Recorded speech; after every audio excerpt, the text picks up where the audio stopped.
Hi, and welcome to episode 3 of the NOLIX layout. So we're going to get started today with starting assembly on the corner module and using up the last of the footage with the old lighting and old video settings. So give it about a minute here and we'll get on to the better video, but I want to make sure that I showed you what I was doing here. So this is a 4 foot by 4 foot corner, and what we're doing here is we're just building out the basic structure of the corner. So you'll notice that there's two different types of brackets here in the corner. One for the the left side or the bottom of the layout, and then on the right side, there's the little angled portion on the bottom there, and that's because that's going to be shallower and harder to see on that corner of the layout. So there will be a grade going up into that area, so the far right hand side will be getting shallower as it goes up the side of the layout. So you'll see that I've actually got a curved template here, and I do have another video on the curved template, both in making it and how I'm using it to build the portions for this corner module actually. So look down below for a link to that, and it better explains than what I can do in this video as to the purpose and why and all that. So what I've got going on here is 3.5 inch deep pieces on the bottom, and that's my base layer. And then in this middle one, I'm actually using 5.5 inch tall pieces of plywood. And welcome to the new video settings, by the way. So it's 5.5 inches tall, and the reason for that is because these are actually going to get cut at an angle and at different heights. So the general idea here is, the middle deck and then the upper deck are going to both be on slopes, and it's easier to cut those into place so they're fully supported with the thicker benchwork framing. So what I do is I just go ahead and get them roughly to size, draw on the pencil lines that I need for the different angles, and then I go ahead and cut them and put them in place here. So you'll notice that I've got 3 or 4 different angles going on. I've got multiple different grades going on, and now I'm supporting the topmost structure. And you'll notice that while the angles and stuff are all over the place, the bottommost layer and the topmost layer are still squared up to each other on the back side at least. And that just makes it easier overall to do the math and to do the transitions to make sure it works. So here's an upper angle, and I've got video of this whole thing from this angle, but it just makes it kind of hard to see. But I'm staying with this angle here for a minute just so you can see just how much cross bracing and different angles and stuff that I have going on here. This is also a great way to show you how I'm actually cutting those angled pieces. So I've got a couple 3-inch strips that I'm using as guides, and then I just put them along the angled line that I've drawn, and use those as my straight edge on my table saw to go ahead and cut that angle. Again, my typical mantra is, eliminate measuring where you can. So again, this is another way for me to do that.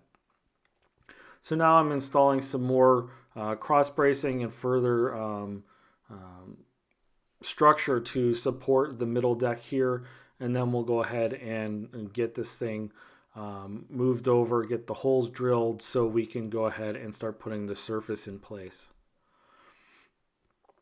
So in order to drill the holes, I'm actually just using a piece of my standard benchwork that I just cut down, and then I'm using a 1-inch, basically it's a Forstner bit in order to drill those holes cleanly, and then I go ahead and round them over with a router as well. So now I'm installing a vertical brace here between the lower and the middle level, and that serves two purposes. One is it supports the middle deck a little better, and then it also supports the backdrop for the lowermost deck. So now we're going to go ahead and switch here to another view, and I'm going to start cutting out the 1/4-inch plywood support deck for the middle level, and I'm just doing this first because that's the more complicated of the two, and then I'll use the leftovers to actually secure to the topmost level.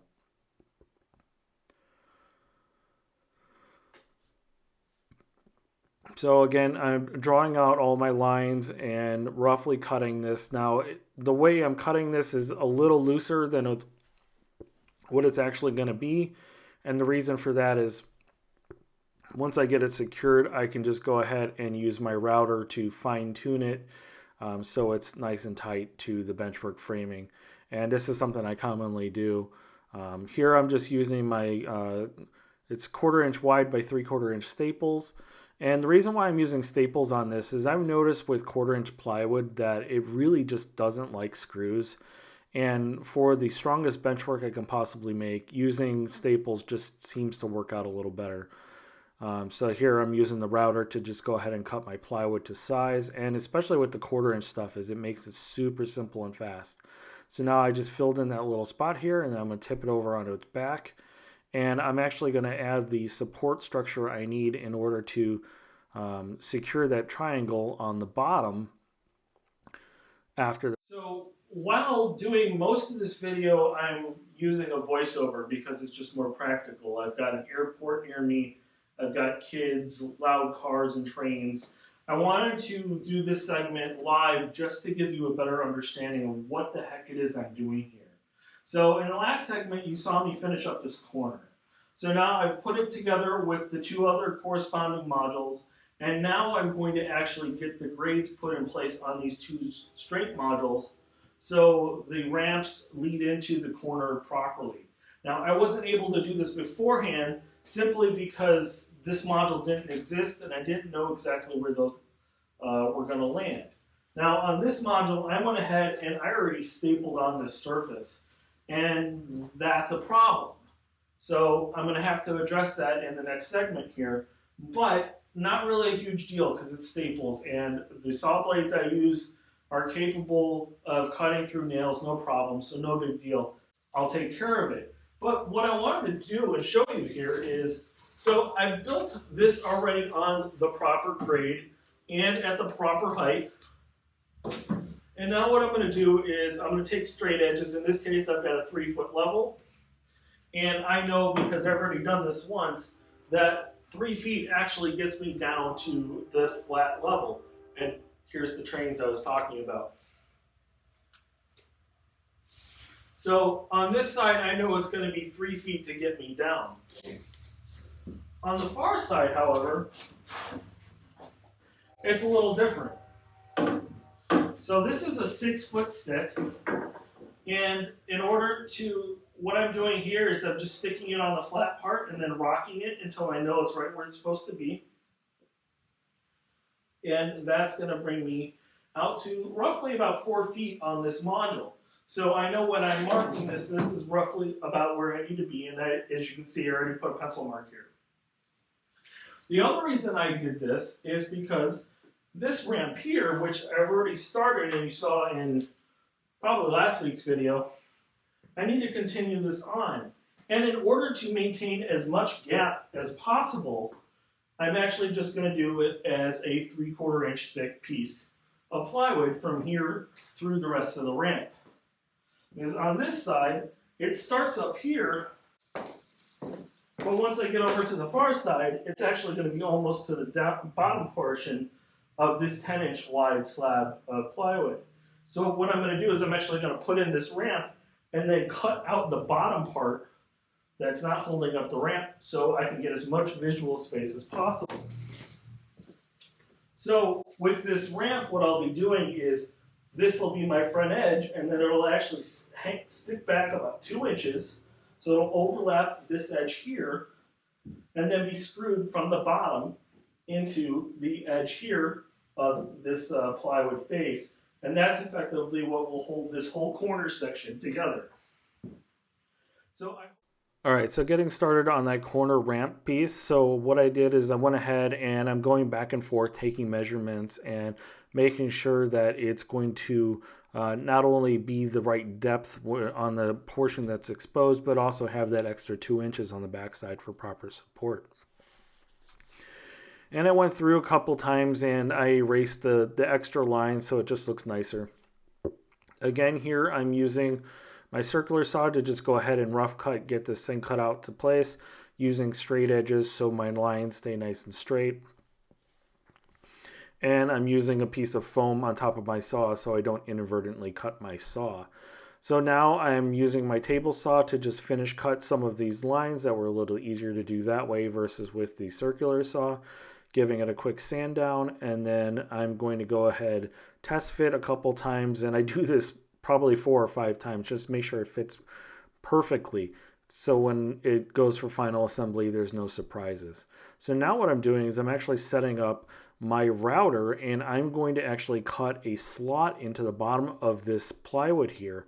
And the purpose for this actually is for later on. So one of the downsides of using just a 3/4 inch piece of plywood as your sub-road bed is that you need some place for the wire to go. So using the router like this, you actually cut a channel and you can plug your wire through it and then just secure it with a piece of gaffer's tape or even hot glue to keep it up and out of the way, and then you'll never see it.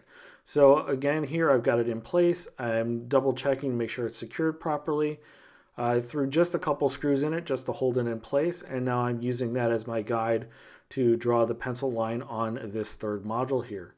You know, I tip it out on its back, and I'm just going to use a straight edge here and my circular saw to go ahead and cut that front face where I need it to be cut.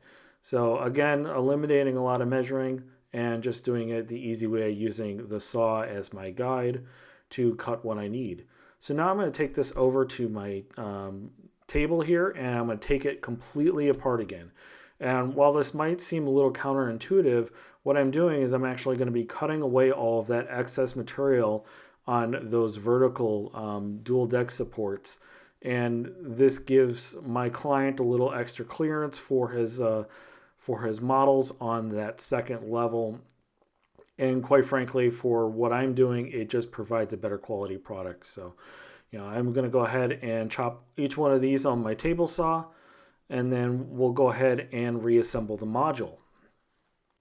And this is going to be the end of today's video.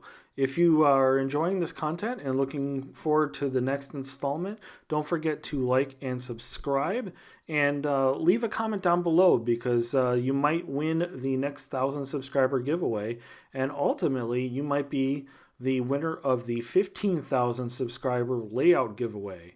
So keep an eye out, and thanks for watching. We'll see you on the next one.